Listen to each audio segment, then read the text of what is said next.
pogi, pasok! Diwata huling-huli kung paano niya tratuhin ang kanyang mga tauhan. Dito nga sa intro natin kitang-kita natin na nagsisigaw nga ang kanyang tauhan at sinabi na lahat ng pugi daw ay pumasok at yun nga nakatikim siya kay Diwata. Kaya naman dito guys marami tayong malalaman at makikita kung gaano ka hands-on at napakagaling na boss itong si Diwata. Kaya narito guys panoorin natin. Ayan,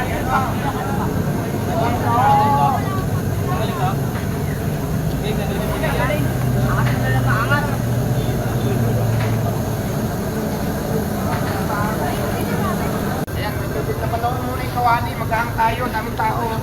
Ayan, dalawang yung kawali. Ayan.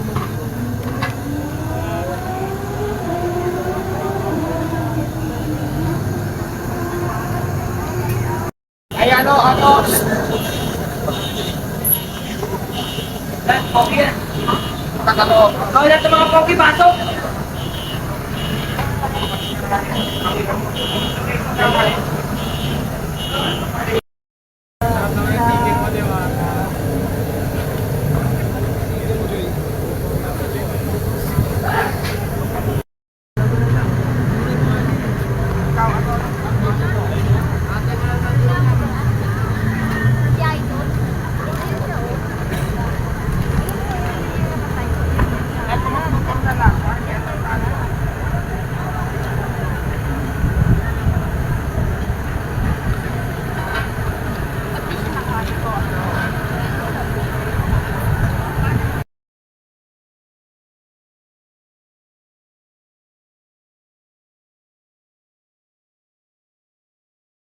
O kita nyo naman guys, di ba na napaka hands-on talaga nitong si Diwata pagdating sa kanyang tauhan lalong-lalo na sa kanyang negosyo.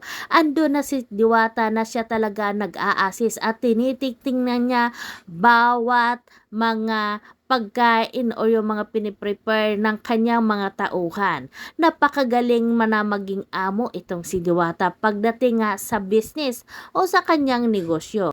Si Diwata ay siya ang dapat na tularan ng ibang mga amo o mga may-ari ng negosyo kasi nga si Diwata talaga ay hindi nagpapabaya at hindi tamad. Lagi niyang tinitingnan at minsan ay siya pa ang gumagawa ng mga gawain. Hindi na siya umaasa pa sa kanyang mga tauhan. Hindi tulad ng iba na paupo-upo na lang at magtatala kung ano yung gagawin. Si Diwata ay siya pa mismo ang gumagawa ng mga gawain doon. Kung wala naman siyang trabaho, napakagaling na maamo at napakasipag itong si Diwata. Kaya naman, binebless siya at maraming mga blessings pa ang dumating sa kanya.